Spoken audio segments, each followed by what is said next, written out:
Viernes al fin. Hoy es 12 de septiembre de 2025. Ha sido una semana intensa, pero estamos con muchas ganas de abordar este análisis sobre un tema que la verdad da mucho que pensar. Vamos allá. Vamos, un tema interesante, sí señor. Hoy exploramos una idea que circula bastante, la posible conexión entre, la cantidad de armas en manos de civiles y la estabilidad política de un país. Ajá, Concretamente, si eso ayuda a evitar golpes de Estado. que es una idea potente, ¿eh? Nos basamos en extractos de un informe titulado Armas, golpes y estabilidad. Y la pregunta clave es, ¿hay algo de cierto en que países con muchas armas entre la población, como Estados Unidos y Suiza, se han librado de golpes de Estado precisamente por eso? Claro, porque a priori suena hasta contradictorio, ¿no? Exacto. Suena casi contradictorio. Nuestra misión hoy es examinar la evidencia que presenta esta fuente, intentar discernir si es una relación real, causal, o si es, una simple coincidencia. Una correlación, simplemente. Eso es. Y nos vamos a ceñir estrictamente al material que nos han compartido, como siempre. Perfecto. Antes de meternos en harina, queremos comentar que este análisis que estamos preparando hoy es posible gracias al apoyo de nuestro patrocinador en Argentina, Broker 360. Un apoyo fundamental. Desde luego. Si alguien de la audiencia está en Argentina o planea viajar allí, pues conviene conocerlos. Gestionan pólizas de seguros de todo tipo, para coches, hogar, comercios, lo que haga falta. Muy completo, sí. Tienen su WhatsApp, su página web y su correo electrónico en la descripción para contactarles fácilmente. Agradecemos de nuevo a Broker 360 por apoyar este espacio. Sí, muchas gracias. Colaborar con ellos es un placer. Bueno, ahora sí, entremos en materia. Vamos a ello. Para empezar, confirmemos el punto de partida según la fuente que manejamos. Es un hecho constatado, parece. Ni Estados Unidos ni Suiza han experimentado un golpe de Estado en lo que el informe define como la era moderna. Que la definen, si no recuerdo mal, desde 1900 hasta 2025, ¿no? Exacto, ese es el periodo. La fuente sí menciona algunos episodios históricos que a veces se sacan a relucir, pero aclara por qué no encajan en la definición de golpe moderno. Ah, interesante.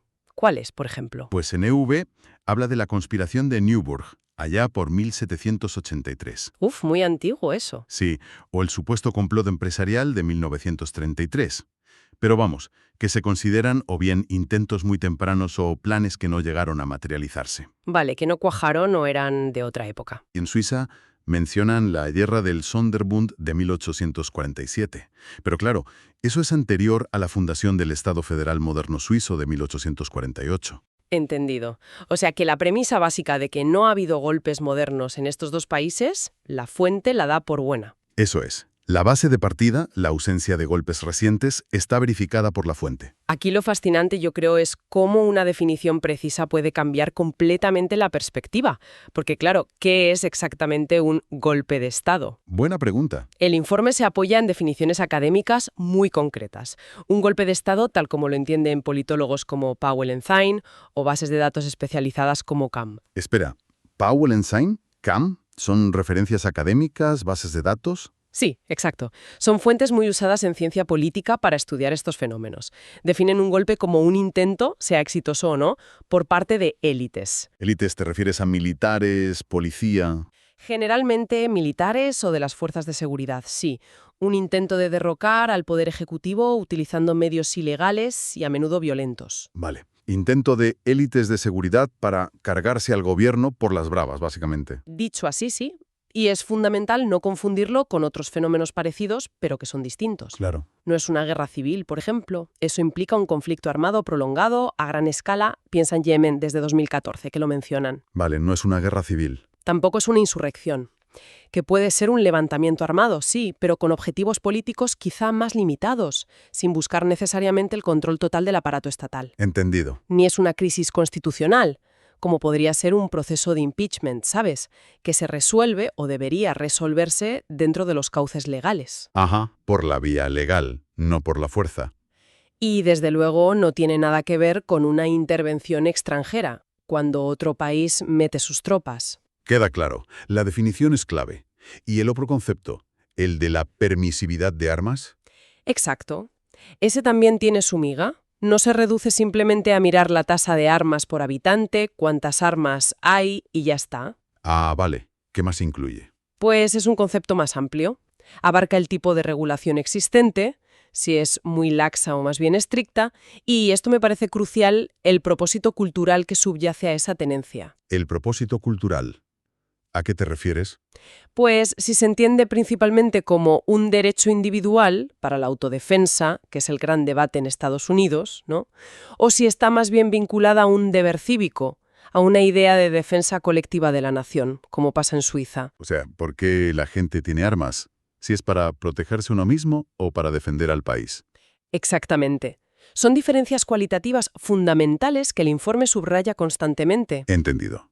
Con esas definiciones ya sobre la mesa, la fuente pasa a examinar dos grandes explicaciones, dos hipótesis que se enfrentan, para entender por qué ni EUEV ni Suiza han tenido golpes. Ajá, las dos teorías. La primera es la que podríamos llamar la hipótesis de la disuasión popular. Suena lógico, a priori. La idea central es que una ciudadanía masivamente armada supone un riesgo tan grande, un coste tan prohibitivo en términos de posible resistencia civil generalizada, que disuade a cualquier grupo de intentar un golpe. La lógica de la disuasión clásica. Si te pueden responder con mucha fuerza, no atacas. Eso es. Se apoyaría en esa teoría. Si la amenaza de respuesta es creíble y potente, pues el ataque no se produce. Vale, esa es una. ¿Y la otra? La segunda hipótesis es la del bloqueo institucional. Bloqueo institucional. Esta visión sugiere que la clave de la estabilidad no está en las armas de los ciudadanos, sino en la propia arquitectura del Estado. O sea, en cómo está montado el país. Exacto.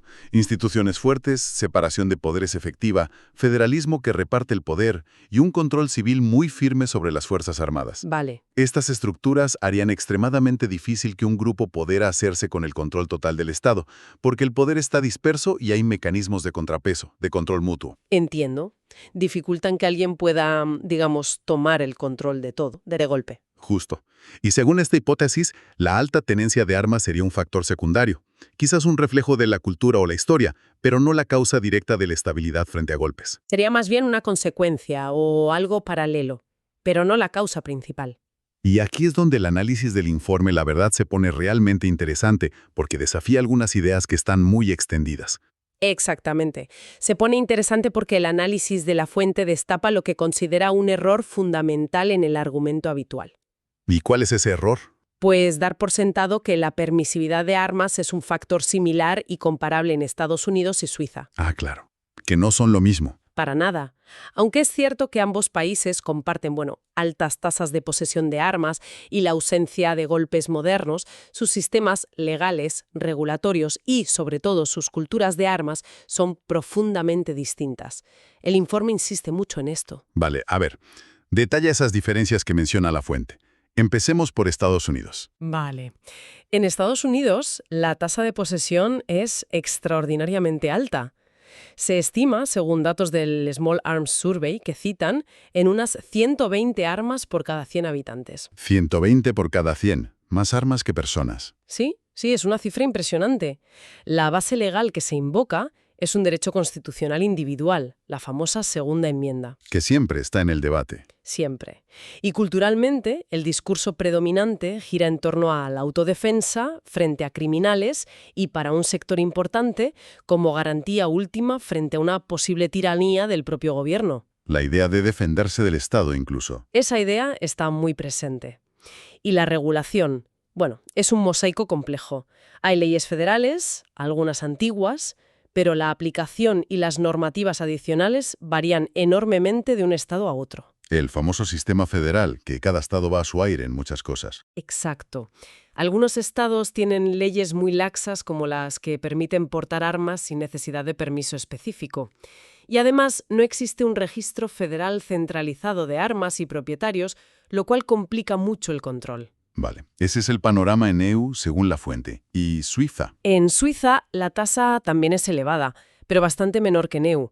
Hablan de en torno a las 46 armas por cada 100 habitantes. Sigue siendo alta, pero es menos de la mitad que en EU. Sí, la diferencia es notable.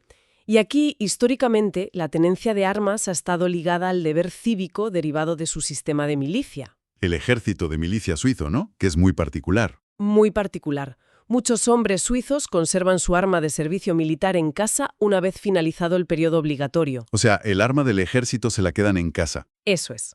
Y el propósito cultural asociado es eminentemente la defensa colectiva de la nación. Forma parte de la identidad del ciudadano soldado. No tanto la autodefensa individual contra otros o contra el Estado. No se enfatiza tanto esa idea, ¿no? Y la regulación, aunque ha sido tradicionalmente más permisiva que en otros países europeos, es más centralizada que en Estados Unidos y ha tendido a endurecerse. ¿Ah, sí? ¿Se ha endurecido? Sí, por ejemplo, citan un referéndum en 2019 que aprobó mayores restricciones para adquirir ciertos tipos de armas semiautomáticas para adaptarse a normativas europeas. Vaya, o sea que incluso en Suiza hay cambios. Claro, la conclusión de este punto es clara, según la fuente. No se puede tratar a EU y Suiza como si representaran un único modelo de alta permisividad de armas. Son peras y manzanas, por decirlo así. Totalmente. Son realidades cualitativamente diferentes, tanto en la ley como en la cultura asociada a las armas. Ponerlos en el mismo saco como factor explicativo es, según el informe, un error. Entendido. Y para apuntalar esa idea, me imagino que la fuente usa más ejemplos, ¿no? Exacto. La fuente presenta casos de contraste que resultan muy elocuentes, muy gráficos, y que cuestionan directamente la hipótesis de que las armas civiles disuaden los golpes. Vamos a verlos. El primer ejemplo es Yemen. Yemen. Vaya situación. Pues según el informe, Yemen tiene la segunda tasa más alta de posesión de armas civiles del mundo, solo por detrás de Estados Unidos. La segunda más alta. Y mira cómo están. Exacto. Su historia reciente es de una inestabilidad política extrema. Sufrió un golpe de Estado en 2014 que desencadenó una guerra civil devastadora que continúa hasta hoy. Es evidente que ahí las armas no han traído estabilidad, más bien lo contrario. Claro, es evidente que la abundancia de armas no solo no garantizó la estabilidad, sino que en un contexto de instituciones estatales muy débiles, probablemente facilitó la fragmentación del poder y la escalada del conflicto armado. Las armas, digamos, echaron más leña al fuego. Un ejemplo clarísimo de que las armas por sí solas no son la respuesta y que sin instituciones fuertes pueden ser parte del problema. Y en el otro extremo tenemos casos como Finlandia y Canadá. Países muy estables. Muy estables. Ambos tienen tasas relativamente altas de posesión de armas, la de Finlandia de hecho la comparan con la de Suiza, y sin embargo disfrutan de una gran estabilidad política y democrática, con instituciones muy sólidas. Pero la cultura de armas es distinta ahí, ¿no? Sí, eso subraya la fuente. A diferencia de EU, sus marcos regulatorios para la adquisición y tenencia de armas son bastante más estrictos. Y las culturas de armas predominantes están más asociadas a la caza, el tiro deportivo, la tradición. No tanto a la autodefensa contra el crimen o la disuasión política. Exacto. Y esto sugiere, según la fuente, que la clave de su estabilidad reside en la fortaleza de sus instituciones y su cultura cívica, no simplemente en el número de armas per se. Tiene mucho sentido. Los casos de contraste ayudan a aislar el factor realmente importante. Y para fundamentar estas conclusiones, ¿qué metodología sigue el informe? ¿Cómo llega a estas ideas? Pues recurre a una metodología mixta, que suele ser lo más robusto en ciencias sociales. Mixta. O sea, números y... Números y análisis más cualitativos, sí. Por un lado, realizan un análisis cuantitativo. Utilizan bases de datos que cubren muchos países a lo largo de décadas, desde 1900 hasta 2025. Las que mencionaste antes, Powell & Thine, CAM... Esas, y otras como BEDEM, que registran intentos de golpe y miden variables políticas, económicas, institucionales. Buscan patrones en los números, digamos. Eso es. Y por otro lado, complementan esto con un análisis cualitativo más profundo. Lo que en metodología se llama process tracing, rastreo de procesos. Rastreo de procesos. ¿Qué es eso? Pues es examinar en detalle la secuencia histórica y los mecanismos causales, en casos específicos, en este caso sobre todo EU y Suiza. Miran cómo han funcionado las cosas paso a paso en esos países. Ah, vale. No solo mirar si ha habido golpe o no, sino el por qué, los mecanismos internos. Exacto. Y un aspecto crucial de la parte cuantitativa es que intentan controlar estadísticamente otros factores que podrían influir para evitar conclusiones erróneas, ¿sabes? Claro, para no confundir correlación con causalidad. Justo. Variables como el nivel de desarrollo económico, la calidad de las instituciones, imperio de la ley, control de la corrupción, el grado de profesionalización y subordinación de las Fuerzas Armadas al poder civil. Intentan aislar el efecto real de las armas si es que existe. Esa es la idea. Incluso mencionan el uso de herramientas conceptuales como los diagramas acíclicos dirigidos, DAX. DAX. ¿Eso qué es? ¿Suena complicado? Bueno, son básicamente mapas visuales para representar las hipótesis sobre qué causa qué. Ayudan a pensar si, por ejemplo, son las instituciones fuertes las que generan estabilidad y, quizás indirectamente, también influyen en los patrones de tenencia de armas. Posibles. En lugar de que las armas sean la causa directa de la estabilidad. Exacto. Ayudan a visualizar y distinguir las relaciones causales de las que son meras correlaciones o relaciones indirectas. Vale. Entiendo la lógica. Es un análisis bastante complejo por lo que veo. Sí, parece un trabajo bastante exhaustivo. Entonces, después de todo este análisis cuantitativo, cualitativo, los casos de contraste, ¿cuál es el veredicto final del informe? ¿Qué conclusión extrae? Pues parece bastante contundente, la verdad. ¿Sí? Sí, la evidencia acumulada, según resumen, apunta de manera consistente a que la fortaleza de las instituciones es el factor explicativo dominante para la ausencia de golpes de Estado en Estados Unidos y Suiza. O sea que la clave son las instituciones, no las armas. Eso parece ser lo principal. La alta tenencia de armas por sí sola no parece ser la causa principal de esa estabilidad específica frente a golpes. Y si conectamos esto con una visión más amplia, ¿detalla el informe cuáles son esos mecanismos institucionales concretos que funcionan como salvaguardas? Sí, entra en eso. Detalla los mecanismos específicos que identifican como claves en cada caso. A ver, en Estados Unidos, ¿cuáles serían? Pues identifican como claves el sistema de frenos y contrapesos, los famosos checks and balances, inherentes a su diseño constitucional. La separación de poderes, vamos. Eso es. Y, de forma muy destacada, insisten en una tradición muy temprana y profundamente arraigada de control civil sobre las Fuerzas Armadas. Que los militares obedecen al poder civil. Exacto. Este principio, reforzado por la profesionalización del ejército y la cultura de lealtad jurada a la Constitución por encima de cualquier figura política, se considera una barrera fundamental contra aventuras golpistas militares. O sea que el propio ejército tiene interiorizado que no debe meterse en política por la fuerza. Esa es la idea que transmite el informe. De hecho, la fuente subraya algo interesante, que la idea de que ciudadanos armados individualmente puedan disuadir eficazmente a un ejército profesional moderno Sí. es poco plausible desde un punto de vista estratégico y militar. Vamos, que unos cuantos civiles con rifles no paran a un ejército organizado. Ya, tiene sentido. Vale, eso en EUS. ¿Y en Suiza? ¿Cuál es el mecanismo ahí? En Suiza, el mecanismo es diferente en su forma, pero igualmente efectivo según el análisis. Su singular sistema de milicia. El que comentabas antes. Sí, donde el ciudadano compagina su vida civil con obligaciones militares periódicas. Esto, según el informe, difumina la distinción clásica entre civiles y militares. Claro, porque casi todo el mundo es civil y militar a la vez, en cierto modo. Exacto. Y eso genera una lealtad muy directa al Estado y hace que sea extremadamente difícil organizar un golpe desde dentro de las propias estructuras de defensa, ya que la inmensa mayoría de los efectivos están integrados en la sociedad civil. Es como si el ejército fuera la propia sociedad, así que es difícil que el ejército se levante contra la sociedad. Algo así. Además, su marcado federalismo y el uso frecuente de la democracia directa fragmentan enormemente el poder político. Del poder está muy repartido. Muy repartido, lo que dificulta cualquier intento de captura centralizada del Estado. Y en este contexto suizo, lo de conservar el arma de servicio en casa se interpreta como una manifestación de ese deber cívico de defensa colectiva. No tanto como un derecho individual pensado para enfrentarse al propio Estado, como quizás se ve más en Estados Unidos. Justo. Esa es la distinción clave. Entiendo la distinción. Entonces, la idea de que la fortaleza institucional es la clave. Pero, ¿cómo mide exactamente la fuente algo tan abstracto como la fortaleza institucional? Porque suena un poco etéreo, ¿no? No es como contar armas. Es una excelente pregunta y un desafío metodológico real, claro que sí. La fuente aborda esto combinando indicadores. No es una sola medida mágica. Ah, vale. ¿Qué tipo de indicadores? Pues utiliza índices reconocidos internacionalmente que miden aspectos como la calidad de la burocracia, el control de la corrupción, la independencia judicial, el imperio de la ley. ¿Cosas que se pueden medir o estimar de alguna forma? Sí, hay índices para eso, como los de BIDEM o el Banco Mundial que citan. Y para el control civil del ejército, examinan aspectos como si existe un Ministerio de Defensa dirigido por civiles, si los procesos presupuestarios de defensa son transparentes, si los controla el Parlamento, si hay normas claras sobre el nombramiento y cese de la cúpula militar. O sea, buscan pruebas concretas de cómo funcionan las cosas. Eso es.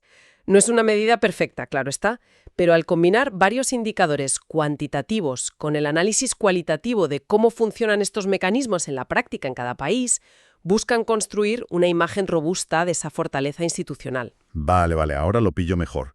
Combinan datos con análisis de cómo funcionan las reglas del juego en la realidad. Exacto. Y la conclusión recurrente que extraen es que la posesión de armas en ambos países parece ser más un síntoma o una consecuencia de estas culturas e instituciones particulares que la causa raíz de su estabilidad frente a los golpes. Vale, queda más claro. Y esta estabilidad institucional, como señala la fuente, pues trae consigo beneficios tangibles, ¿no? Claro. Por ejemplo, menciona que tiende a atraer inversión extranjera directa, lo que puede favorecer el crecimiento económico. Aunque, claro, luego matiza que ningún país es una isla. Siempre hay factores externos. Sí. Pone como ejemplo los aranceles comerciales que EU impuso a Suiza hace unos años que tuvieron un impacto negativo en la economía suiza. Demuestra que la estabilidad interna no te aísla completamente de los vaivenes globales. Lógico. Y aquí la fuente introduce una distinción que me parece crucial y que plantea una pregunta importante. ¿Cuál? La de que la ausencia de golpes de Estado, esa estabilidad política, frente a rupturas violentas del orden constitucional, no debe equipararse automáticamente con la seguridad pública general. Ah, vale. Que no haya golpes no significa que no haya violencia de otro tipo. Exactamente. O que no haya otros problemas de seguridad. Son dos dimensiones diferentes de la estabilidad o la seguridad de un país. Entiendo. De hecho, el informe sí señala una correlación preocupante que, otros estudios también han encontrado. Y es. Que una alta tasa de tenencia de armas, especialmente cuando se combina con regulaciones consideradas laxas, y aquí el foco se pone a menudo en Estados Unidos, ¿Sí? Sí parece estar asociada estadísticamente con mayores índices de violencia armada no política. Violencia no política. ¿Te refieres a delincuencia común, homicidios? Sí, estamos hablando de tasas más altas de homicidios con armas de fuego, de tiroteos masivos, de suicidios consumados con armas. Ostras. O sea que, aunque las armas, según esto, no eviten golpes, sí podrían estar relacionadas con otro tipo de violencia. Eso es lo que sugiere la evidencia que citan. Este es un coste social muy significativo que parece ligado a ciertos modelos de regulación y cultura de armas, y que es independiente del debate específico sobre si esas mismas armas previenen o no los golpes de Estado. Son dos debates distintos, aunque relacionados por el objeto, las armas. Vaya, un punto importante a tener en cuenta. Bueno, hacemos una pequeña pausa aquí para recordar algo. Para quienes encuentren interesante este tipo de análisis, les invitamos a suscribirse al canal, a indicar si les ha gustado con un like y a dejar comentarios con sugerencias sobre temas que les gustaría que abordásemos en futuras exploraciones. Vuestras ideas siempre son bienvenidas. Exacto. En la descripción de este contenido encontrarán dos enlaces importantes. Uno a nuestro patrocinador Broker 360, del que ya hemos hablado. Gran apoyo. Y otro a PayPal, por si alguien desea apoyar este proyecto directamente. Cualquier aporte ayuda mucho a seguir creando contenidos como este. No pedimos más que el importe de un café, como se suele decir. Y se agradece enormemente el apoyo. Muchísimo. Bueno, retomamos. Vamos a recapitular para cerrar. La conclusión central del informe que hemos desgranado hoy es: A ver si lo resumo bien. Que la notable resistencia a los golpes de Estado en Estados Unidos y Suiza parece deberse fundamentalmente a la solidez y a las particularidades de sus instituciones. instituciones como... Pues los sistemas de contrapesos, el arraigado control civil del ejército en EU, el federalismo y el sistema de milicia únicos en Suiza. Y no tanto a la mera cantidad de armas en manos de la población civil. Exacto. Las armas en estos contextos serían más bien un reflejo de culturas cívicas y ordenamientos legales muy distintos entre sí, pero no la causa directa que explica esta forma específica de estabilidad política, la de no tener golpes. Queda clara la conclusión principal. También es justo mencionar las limitaciones que la propia fuente reconoce, Sí. que todo estudio las tiene. Por supuesto. ¿Cuáles menciona? Pues, por ejemplo, la dificultad de medir con precisión cuántas armas hay realmente en circulación. A menudo se trabaja con estimaciones, sobre todo en lugares sin registros exhaustivos. Claro, es difícil saber el número exacto. Y desde el punto de vista metodológico, siempre es un reto demostrar de forma concluyente por qué algo no ocurre, como es el caso de la ausencia de golpes. Probar un negativo siempre es complicado. Exacto. La inferencia causal se basa en la consistencia de los datos, el análisis comparado, el estudio de los mecanismos plausibles, pero no es una prueba irrefutable como en un experimento de laboratorio, obviamente. Entendido. Son limitaciones inherentes a este tipo de estudios sociales. Pero bueno, no obstante, la implicación práctica que se deriva de este análisis parece clara. ¿Cuál sería la lección principal, digamos, para la política práctica? Pues que si el objetivo es promover la estabilidad democrática y prevenir golpes de Estado en otros países, el enfoque más prometedor, según esta evidencia, sería fortalecer las instituciones democráticas. En lugar de solo promover que la gente tenga armas. Exacto. Consolidar el Estado de Derecho y, de manera muy especial, asegurar un control civil efectivo y profesionalizado sobre las Fuerzas Armadas. Simplemente, fomentar o permitir una alta tenencia de armas, sobre todo en contextos donde las instituciones son frágiles. Como Yemen, el ejemplo que vimos. Justo, el ejemplo de Yemen es muy gráfico. Pues eso podría resultar contraproducente. Podría exacerbar la violencia interna en lugar de prevenir los golpes. Una conclusión con implicaciones políticas importantes. Sin duda. Y para terminar, como solemos hacer, lanzamos una reflexión final. Una pregunta al aire, inspirada en las líneas de investigación futura que sugiere la propia fuente. A ver qué se nos ocurre. El informe apunta al creciente fenómeno de la polarización política y al resurgimiento de una retórica muy marcada sobre las armas como supuesta garantía frente a la tiranía en ciertos sectores de la cultura estadounidense actual. Sí, eso se oye bastante últimamente. Teniendo esto en cuenta, la pregunta es, ¿qué implicaciones podría tener esta tendencia a largo plazo para la propia estabilidad futura del país, de Estados Unidos en este caso?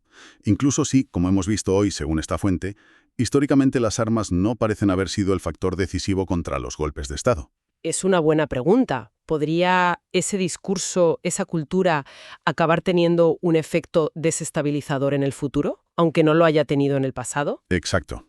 Una pregunta que, dejamos ahí para la reflexión. Da para pensar, desde luego. Y con esta reflexión llegamos al final de nuestro análisis de hoy.